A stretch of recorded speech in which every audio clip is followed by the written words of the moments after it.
that Tampa has been my home in the struggle for civil liberties for at least 15 years. Some of you will remember that the struggle against secret evidence to be used to deport people centered on the struggle of deportation for Mossad al-Nijjar beginning in 1997 when Bill Clinton's administration passed the Secret Evidence Act after the bombing of the Oklahoma City courthouse carried out by a terrorist. And of course, we know who terrorists are. They're guys from Buffalo with short haircuts who are former members of the U.S. Army. And there's a point to be made with that, because we use the word terrorist, and everybody uses the word terrorist without having a clear idea what we mean when we use that word. And it's a perfect word, because we don't have a definition for exactly what it means. I'm going to use a few examples of the use and misuse of language and of American history to put our current situation into perspective. The first is a quote that I'm hoping that we'll remember. It's on my door of my office. Of course, the people don't want war, but it's not up to them. It's up to the leaders. And the people can always be brought to the bidding of the leaders. First, you have to tell them they're under threat.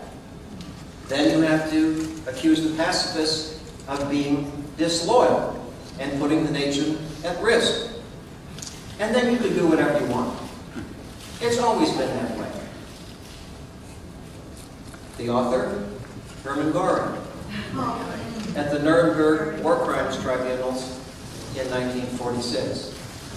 He borrowed it, of course, from Machiavelli in The Prince. It's a clever use of power. It always has been used by the powerful in order for the powerful to exercise more powerful by creating the illusion of threat in order to cow the populace, to allow the powerful to do more and to do what they will.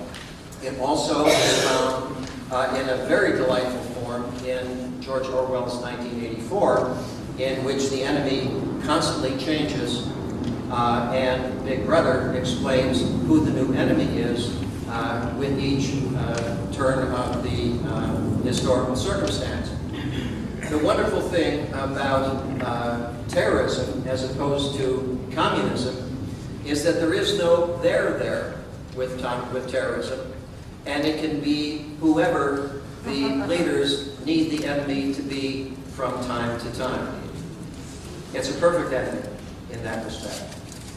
Now, the having an enemy is an important concept if one is going to generate power and to maintain power. This isn't a new concept. It's not something that I've invented. But it is a concept that those who exercise power have understood for a long time. Now, in the arc of American history, this notion of identifying an enemy as a way to exercise power has had a counter-trend. And that counter-trend has been respect for legal limits on the exercise of power, a notion that democracy and power from the bottom is the really legitimate exercise of power, that the notion that power from the top needs to be limited by constitutional and legal exercise of power from below has been a counter-trend that's reflected in another quote that I'd like you to think about, which comes from Frederick Douglass.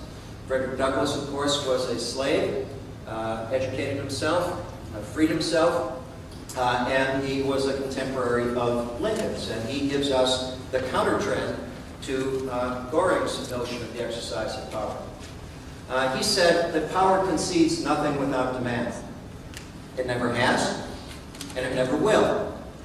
Those who want freedom and justice without struggle against power are like those who want the crops to grow without the rain.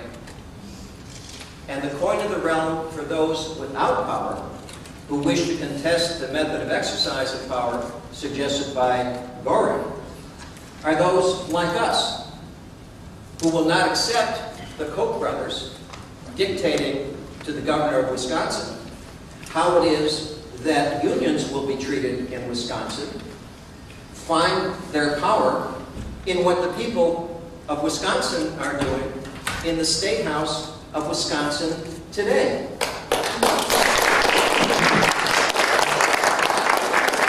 And what the people of Egypt have done in Tahrir Square, in Paris, and what the people in Yemen, and the people in Libya, and what the people around the world who have questioned power in their hundreds, in their thousands, in their millions have done repeatedly, which actually has been the source of our democracy as well.